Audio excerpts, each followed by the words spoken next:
chase then. That's a full lap with the race leader, and just on the soft limiter as he was coming through the chase and before the braking area. 268 clicks down Conrod, that's time around.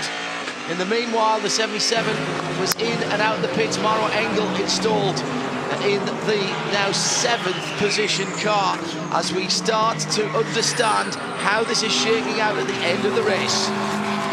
McLarens have certainly held their head high here. The 720S making an amazing first appearance here at the Mountain Fraser. We caught up 12 months ago actually at this race and talked about how exciting the arrival was going to be. Your take on how well the car's been running today, both of them so far? Look, it's been really good. As you said, it's the first time in 720s. GT3's been at the mountain here this weekend. I mean, amazing. We were on pole for in our car in the silver class. The sister pro car on the front row. I mean, how good is that for the first time here?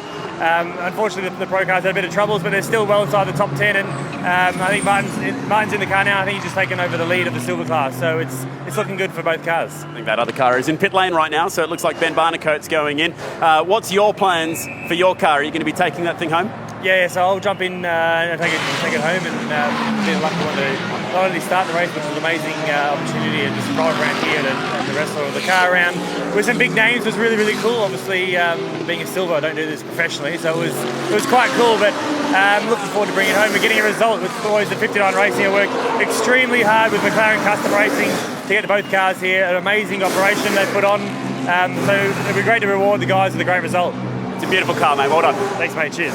Well, it's all happening here in the Mark cars. You know, this is the 6th year that the Aussie-built Marks have been running. We have, believe it or not, the number 91 is about 100 laps ahead, which is rather incredible. But as Nick Percat and Brock Feeney just said, they just want to not really say that. They just want to keep it going smooth. The 95 and they're actually competing against each other. They've just pitted now. I thought there was a problem. The 20's gone out with Steve Owen. Nope, he just stalled the car. They're back out there. So the 20 and the 95, they're having their own competition in the market comp down here. And also into the pit lane there, the KCMG Nissan. Now, they've got within their window, we reckon, with about 2 minutes, 2 hours and 16 to go. But interestingly, Sharon telling me in my ears there, it was fuel only, no new Pirellis for the Nissan. What does that tell us? It tells me they're very confident with their race car and double stinting a set of Pirellis. Save your new set of tyres for the final race to the flag. I don't think anyone makes the mistake of not putting new tyres on at the final pit stop, after what we learned 12 months ago, where even though this is not a massive tyre degradation racetrack, a new tyre in a battle is a massive advantage. It's clearly something you want to have. It's going to be fun watching it play out. I'll give you the hot tip. Cannot wait to see it happen. Yeah, don't even think about going anywhere. I don't care what time. I mean, it's 4:30 in the morning in the UK, and the amount of social that's coming in from all around the world, where the time difference is quite substantial, means that a lot of you have put a lot of investment in time into this race. This is not the time to be dozing off. Stay awake, get that coffee in you, whatever you need to do. Go and wash your face with cold water.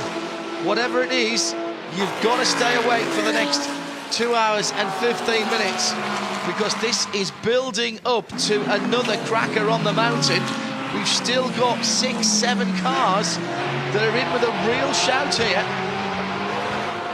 The race leader Maxime Soulet's last 4 laps have been within 0.2 of a second of each other. How's that for consistency? That's what we were talking about, you know, the variance. That's what you measure yourself. 0.2 on a lap that is, what, 124 seconds? Work that out as a percentage. Shows how good they are, doesn't it? Yep. This is 9:12. Porsche. It's got Dirk Werner behind the wheel. 24 laps into a stint, so it's fueled further into the race than its sister car, 911, that we've already seen in pit lane. It's been a strangely quiet little day for this car.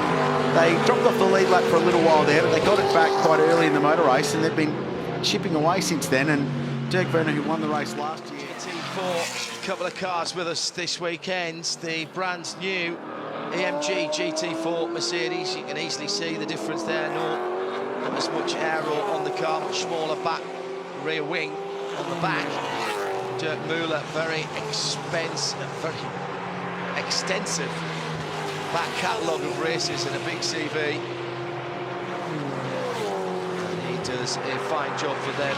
We had a bit of a problem early on with an air pump on the gearbox shifter that dropped them a dozen laps or so, and they've not really been able to make too much back on the Jorgensen Strong BMW, the M4 GT4, which is a little bit further up the road.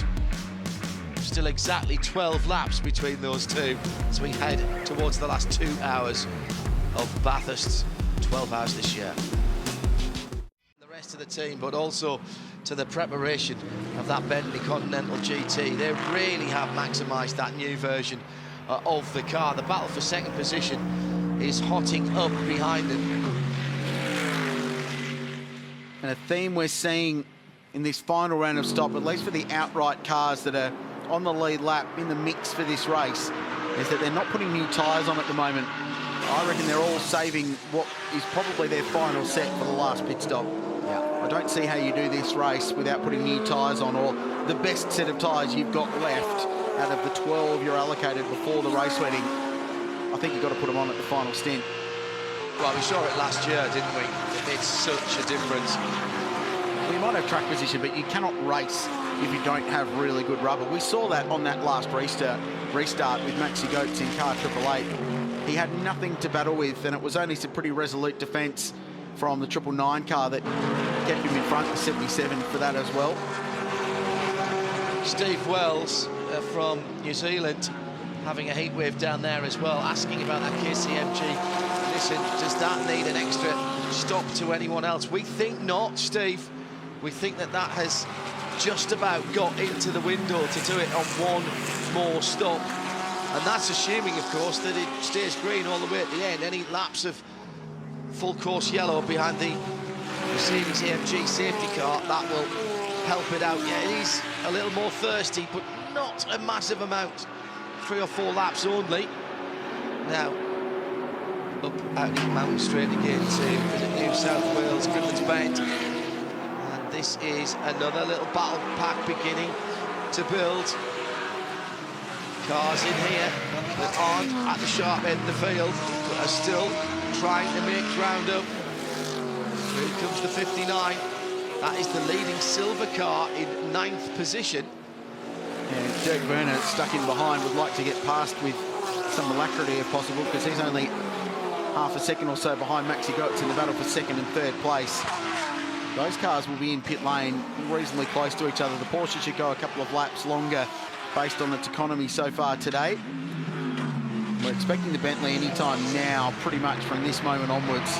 Very much due for a stop. A couple of laps of safety car. They've gone 33 laps on this stint. The Nissan went 35 and has been somewhere around the mark of the Bentley all day. So I'd say 2 laps and we'll see car 7, the race leader, in the pit lane. And that'll leave them with pretty much 2 hours to go. And then the question will be, when do you take your last pit stop? Do you go deep and make the last pit stop a little bit shorter in terms of the fuel fill, or do you take your last pit stop first at the immediate opening of your pit window, just in case you get caught on the wrong side of a Mercedes AMG safety car? And that will be the numbers that are being crunched at the moment by brains immeasurably larger than ours. Martin Kodrich is going to go for this up the inside to get the lap back. So the 888 car, Maxi Goetz, may well be 2nd on the road. 59 car's a silver entry, remember, but it's still a GT3 car. And he was getting balked by the 888, so we don't want to waste any more time, because remember, leading the class, but the other car's not very far away. Meanwhile, Dirk Werner also in the queue, and then Earl Bamber.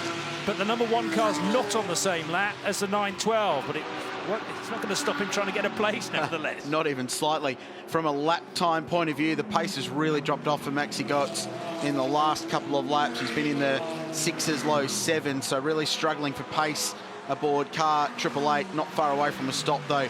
We'll see them in the lane very soon.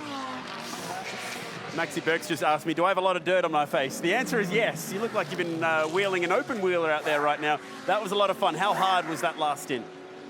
It was quite hard, to be honest, because after I went into the car, we dropped quite far back in the safety car period, and I'm sure I tried to like push as much as I can to catch the tailback. Then we had a really good pit stop as well. Came out, I guess, in P4. Yeah, and then it was like a bit of a Mercedes AMG Cup out there in the beginning of the stint. And the problem was that on one point we started to get some temperature issues. So I was always going offset to the cars in front. And yeah, but then I couldn't overtake. So like 2-3 laps I stayed in the slipstream, tried to make it sick, which worked well. And then I tried to pull a gap, like put everything into it. I mean, I don't have a lot to give, so. When I picked you up in the safety car the other day, you said, who's 888? Well, now you know. That was your old buddy, Maxi Goetz. That was a good battle. Well done. Now they know. And the leader is in the pit lane. So within the few laps we were talking about, Maxime Soulet brings car number 7 in. There'll be a change of driver. And we'll send it back in the race lead. 31 seconds to the good of Maxi Goetz. He's about to cross the control line now and go through in car 888 with a Porsche stuck up behind the rear wing as well. And interestingly, Kodrick's just pitted the 59 McLaren. Fuel going in. I think that was Jordan Pepper getting in. They're going for tyres. That's interesting. These are the first of the leading group of cars. So the 30-second advantage that this team have built up, they're going to burn some of it by putting tyres on the car in a green flag pit stop. Don't mind this. Just mix things up a little bit. So they're going to have a tyre advantage, and it might mean that when they get to the final stop, they can make that shorter by going fuel only in the final pit stop if they need to find some track position. I want to check that. It was Cunod that got in. And thank you to Shea for pointing that out. So they've taken extra time to put tyres on that. They look new. They look new to me. Very lightly used Pirellis that were going on. If they weren't brand new, they were roaded with a couple of laps, and that was about it. And as we talk about that, car 888 gets some traffic across the top of the mountain and throws away a valuable bit of lap time as it builds up towards a pit stop. And they have to throw tyres at this car now, surely, as well. So that relative position, first to second, is going to remain somewhere about the same. And I think Bentley would have known that too. The gain out of this will be Liberati in the KCMG team because they didn't put tyres on that. So they're going to get a little bit of gain out of it. So with the pit stop completed, remember, 999 stopped earlier. And that's now the position between the two of them relative to each other. It's about 10 seconds. From Maxi Goetz's point of view, when you're sideways in the Audi cutting and you're sideways, I think a couple of laps later at the Maguire's elbow, you're really hoping he can get to the end of this and then be given some new Pirellis. More change of position. Dirk Werner's got ahead, and here comes Earl Bamber as well. Not on the same lap, remember, so that's not for position, but it will mean that he can follow the 912. And probably the treble 2. Audi's going to get by as well. Certainly going to give it a good old go. But moving to the middle of the track, Maxi Goetz to defend that. Oh, it's very tight indeed. Dirk Werner, though, to the lead of the race in the dark green 912. And that's Marcus Winkelhock, who is in the triple 2. Back in the 17th position overall, 11th in class after the wars for that team. Huge slide from the man Filter's car, just has not got the grip. It's got nowhere near the apex. Dirk Werner says, well, if you're going to leave the door open that far, I might as well drive through it. Thanks very much indeed. And that is very reminiscent, isn't it, guys, of what Jake Dennis was fighting with at the end of the race last year when he had a Porsche up his tailpipes as well, JP. So, like I say, the car's been broadside into the cutting, which has been very hairy indeed, and through the elbow. He's doing so well on those tyres. Maxime Soulet fresh out of the 7, and I mean that. You don't look as if you've been bashing out those lap times super consistently, lap after lap. You're still ready to get in again, but your day is done, isn't it? Yeah, my day is done. So, yeah, the team asked me to push, so I pushed. And the car was just, I mean, to go this fast on this place with Bentley, I mean, it's incredible. I had a smile over the top of the mountain every lap. I love this place, really. Well, hopefully it loves you too. There's just a little over 2 hours to go, so Jordan's going to be in for the end, correct? I don't really know what's the plan now. Maybe Jordan or Jules is going to do a double because I think he's still fresh. So I don't know. I haven't had time to speak to them, but the car runs like a dream. So I hope it stays like that. Thanks for talking to us first. Thank you very much. Inside the last 2 hours, fellas. All right, it's go time. It's been go time since 5:45 a.m. All right. As far as I'm concerned, All right, this it's race. go time with an exclamation mark after it. Okay, we've ramped it up a little bit more. Now, I've been digging, and our pit lane crew have responded magnificently as they have all day. Here's some news. We saw Jules Gounon come out behind Raffaele Marciello in the 999. A little bit wondering why there was that massive difference. Well, the Bentley, of course, took tyres. Can confirm the 999 did not. There were no new tyres put on the Group M racing car. So there's a rubber advantage for the race or former race leader in car number 7. Yeah, but just remind ourselves as well that all of those cars ahead are a pit stop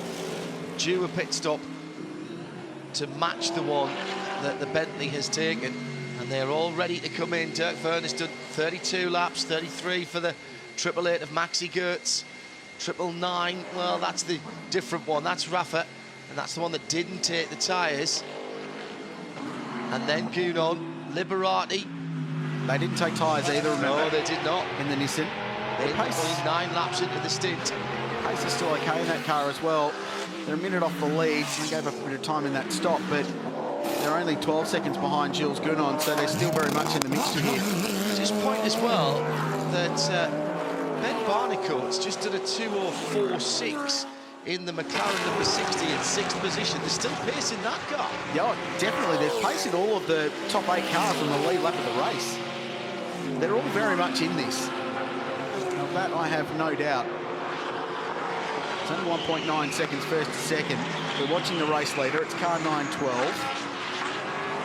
It's not far away from making its 8th visit to pit lane for the day. And its penultimate stop. It won't be this lap though. This will be 33 in the books. Yeah, but look what's happening behind.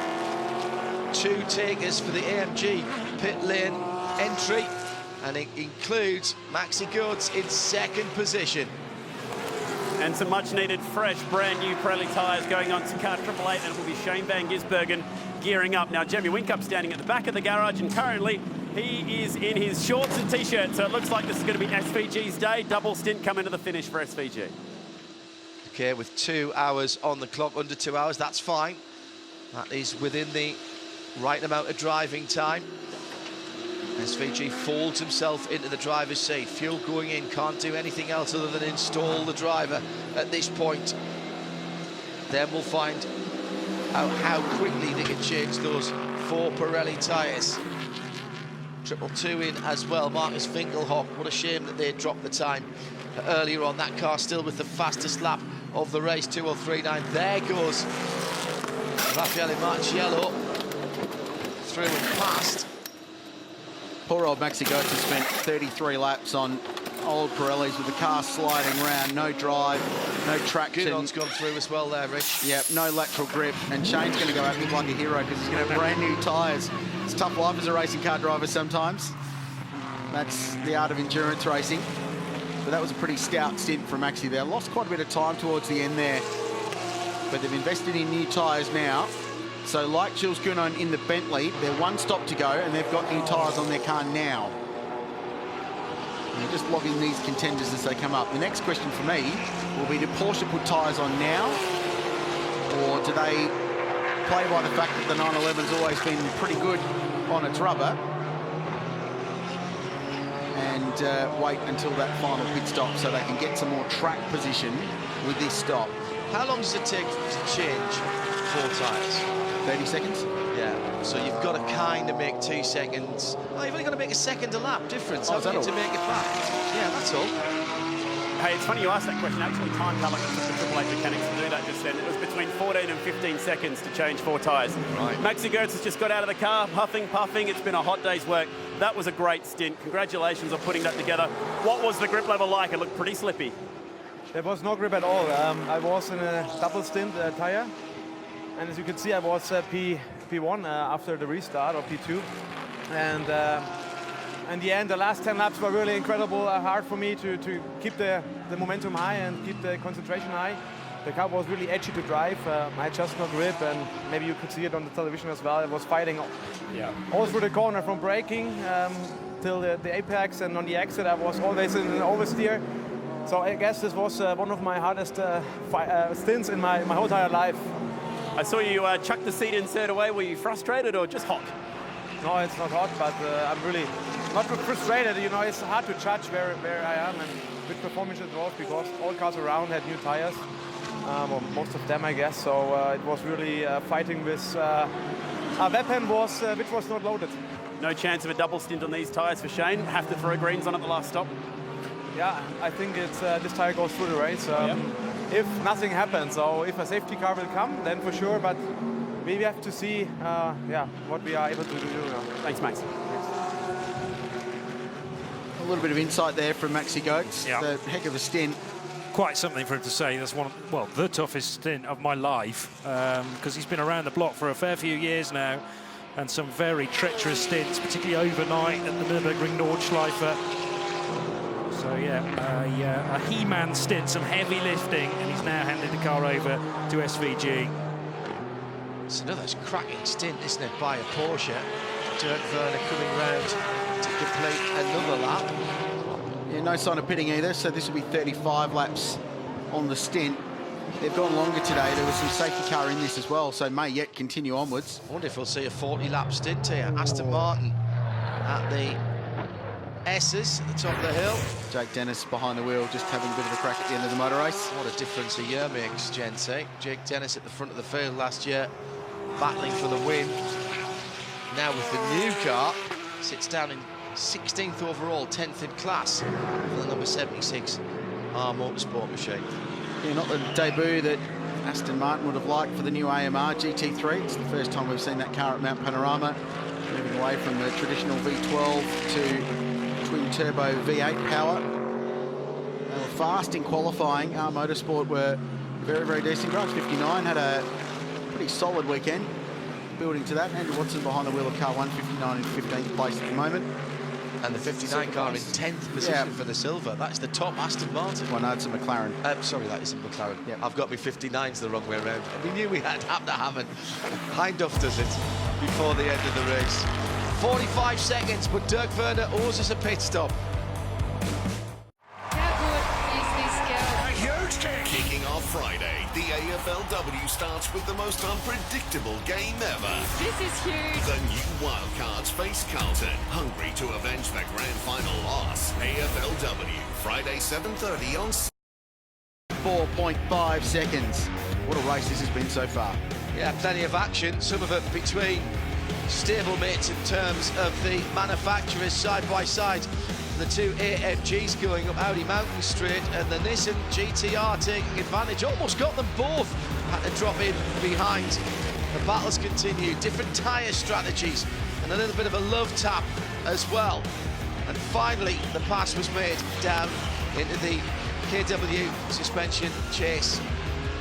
Those two guys kept us entertained for quite some time. Yeah, the two Maxis, Book and Gertz. Gertz, just about the hardest stint of his career so far, he said, on those age-old Pirelli tyres. Got brand new ones now for the new Pilot SVG. This was a pit stop, the latest one for the number 7 to hand the Bentley over to Jules Gounon. And these are the tyres going on to the 888 car then for Shane van Gisbergen. Shane may well be strapped into that car for the final two stints. Another fire for the 95 Mark II car. Might well bring race done for that machine after they did an engine change in the middle portion of the race. Here's how it stands then. The 912 last stopped an hour and a half ago, near enough. Given the way things are going with a bit of yellow flag, and they are due a pit stop anytime soon. They still lead it. Fraser Ross is behind the wheel of the leading silver, the 59 McLaren. In 9th overall, Brendan Grove leads Pro-Am in the number 4. That's 10th position for that Porsche team.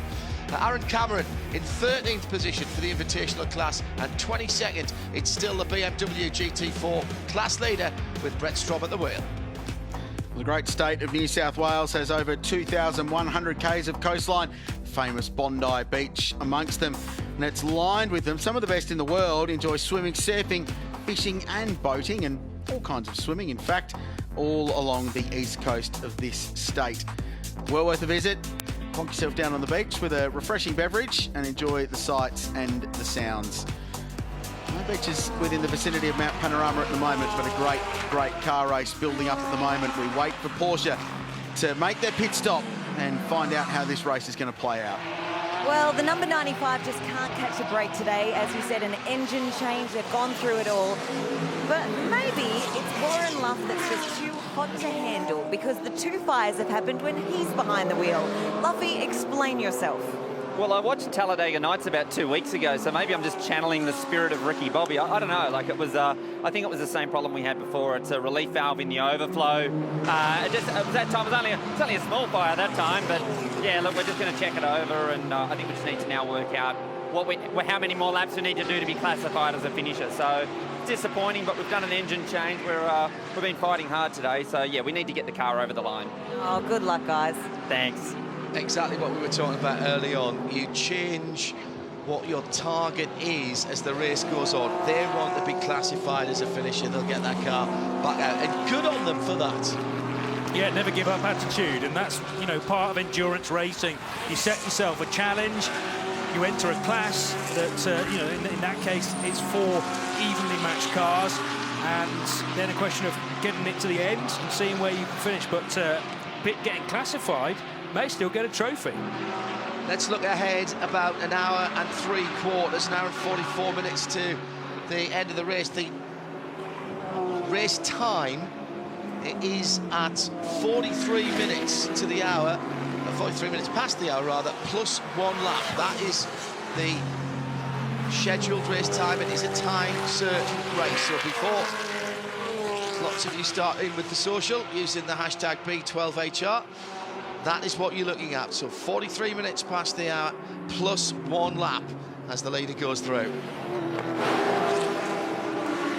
For many drivers that we're witnessing ply their trade up and down and around this mountain at the moment, they're seasoned professionals. They've done tens of thousands of high-level international motorsport. For other drivers, like this young man, right at the start of his motorsport career, Brock Feedy, great opportunity for you to tackle Mount Panorama. You missed out last year in the 86 because you were too young.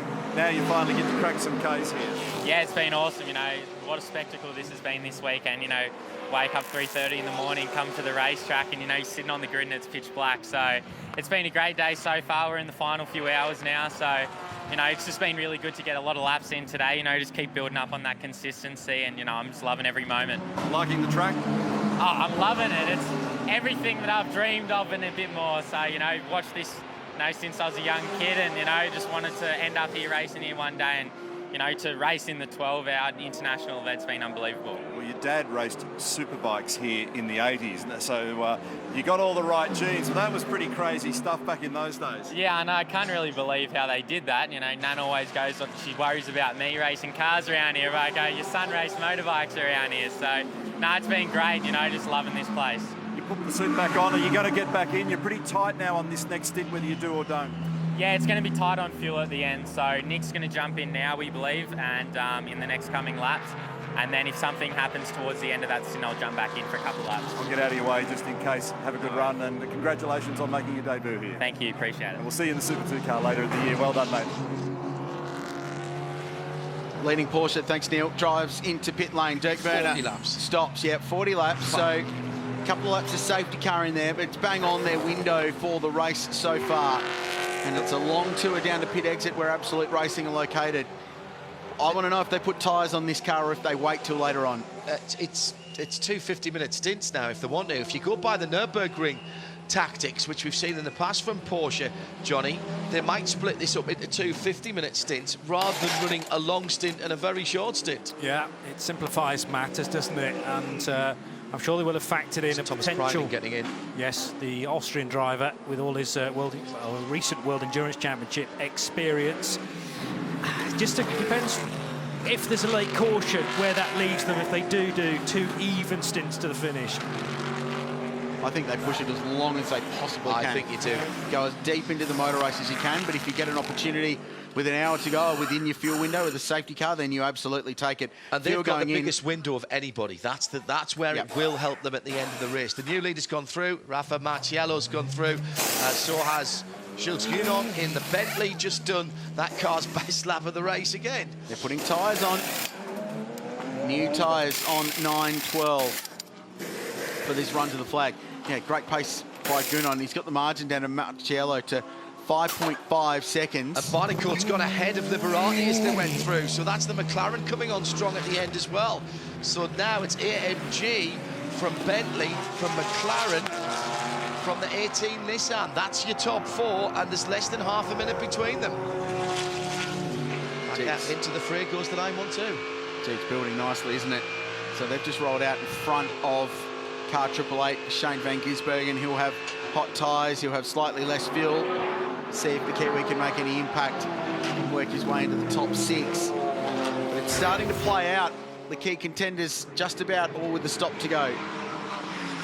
Here's the pass down at the KW suspension. Chase. It's fairly easily done. And again, this is sensible driving. Liberati knew he didn't have anything for Ben Barnicourt. Didn't move late. Fair driving by board. That's what you call racing room, isn't it, Quilsey? We're riding on board with Earl Bamber. He's a champion race car driver in one-make Porsche racing. He's won the Le Mans 24-hour on a couple of occasions, and he is an FIA World Endurance Champion. He hails from New Zealand. He's one of the great exports from this part of the world. And earlier in the weekend, Neil Crompton sat down with the Kiwi champ. The longest serving Porsche model at the last race for this iteration of it wins the 2019 Liqui Moly Bathurst 12 hours. Well, we're back to the scene of the crime. Wind back the clock 12 months and a huge moment for you as a team owner to pull off a very big win. Congratulations. Yeah, thank you. I mean, it's awesome to be back here at Bathurst. So last year in a different role, obviously as team owner. For us, it was a special moment to come here. You know, it's one of the toughest races in the world. Many people come here for years on years and never get a victory. And for us to come as a new young team and get a win, and not only that, a first win for Porsche here at the mountain was something really special. We're a bit unaccustomed to seeing you in that role as a team owner because of your driving success that's now been alive and well for many years. Yeah, you know, for me, a couple of years ago, my brother and myself, we decided that we should start a racing team in Asia and base it up there. And we're still learning and we're still winging it, but it's something awesome to do with my brother. Obviously, this weekend when I'm in the driving seat, he's actually being team manager this weekend and stepping up into that role, which is doing a great job. So it's a fantastic adventure. It's also awesome to have the support of Porsche, to be able to come represent them at big races like this is something special for myself personally. Just looking across to the Maguire's car and looking at the names across the top, there's one quite familiar to us also. You've got Craig joining Lawrence and yourself. So Lowndes brings a multitude of experience to this party, and somebody that obviously you know, is great to have in your team in terms of what he knows about unlocking performance at this place. Craig's been fantastic. He's brought a lot of knowledge to ourselves, you know, all those little trade secrets that he knows. So from that side, it's been fantastic. Obviously, it's nice to have him step into the Porsche family as well. I know he's got some aspirations that he wants to try go to Le Mans, and obviously we do a lot of Le Mans stuff as well, so it's sort of a nice way to integrate him into that stuff. You've come very close to success here in the past. You're looking forward to this weekend, and can you close the deal? Yeah, 100%. I mean, we've come close before. I've had a bit of success in the Class B, but been on the podium in Class A, but never the top step. And for Lawrence and myself, we're a driving partner all around the world. We follow each other, and you know, this is one of our last big ones that we need to tick off on the list. Is this one's missing in the CV, you know, and then obviously you've got Craig, who's won so many times here. It's unbelievable. So. Hopefully we can, I said a little bit of loungy magic this weekend. Sprinkle the stardust. Exactly, sprinkle the stardust on car one. Well, that car's turning some of its best times of the race with Earl Bamber behind the wheel, 11th position and just a couple of laps or so off the lead. Whether or not, does it come or does it leave us alone? We've been blessed at the moment that it's gone either side of us. It's been raining all around. Kelso's got a thunderstorm at the moment, had lots of social on that. Earl Bamber 2:04, 4:3:03. That car's fastest lap of the race as we were hearing that insightful interview. Well, taking a peek at the radar, there's still weather all the way around us. It's pretty wet in Orange at the moment to the south around Cowra, the run to Jenolan, and then over Katoomba and Lithgow to the east. But at the moment, Bathurst has avoided it, in particular where we are. So there's an hour and a half to go in the motor race. If it's going to happen, it's going to happen soon. Scotty Turner says coming down hard with rain in Dubbo as well. So it is literally all around us. Marciello leads, Raffaele Marciello leads, but he's been closed down to under 4 seconds by the charging Gounon on new Pirellis. Part of the fact that he leads is that Dirk Werner brought the number 912 Absolute Racing Porsche into the pit lane. And Dirk, you've given everything you can to win this race again, try and defend your championship out there. Do you think that Prynan can hold down the fort? Well, he's quick. I mean, he doesn't know the track, so it will be a good experience for him. I mean, we know in the end it's a sprint to the finish line, and you know, everybody's pushing hard, but he's used to this from sprint racing he did last year. So I mean, I did everything I can. I'm pretty exhausted now, you know, to get up that early and then do so much driving in that kind of heat. It's pretty tough. Sounds like there's rain on the way, and rain is Porsche weather. So just again, there's some confusion on social at the moment. The time we are looking for to end the race, 5:43, and 1 lap after that for the leader. So as soon as it gets to 5:43, it's 1 lap further for the leader. And that makes it a time certain race. So keep that in your mind. That's just about an hour and a half away. What's this squabble happening? Well, it's Nissan v AMG. Oh, a bit of hip and shoulder. The old 77 goes down the inside. That's Engel on Liberati. We've seen 2 overtakes on the Nissan in the last 15 minutes, and I don't think that car's been passed at any point for the remainder of the day with either of its drivers on board. No grip for the Nissan. Struggling out of the corners and into the corners. Gee, that was a big move from Maro Engel, wasn't it? It was. To have the confidence to go the full send down at Murray's. What a move. He's up to 4th place now. Mercedes AMG lead the way. The margin's only 2.3 seconds. Got a motor race on our hands.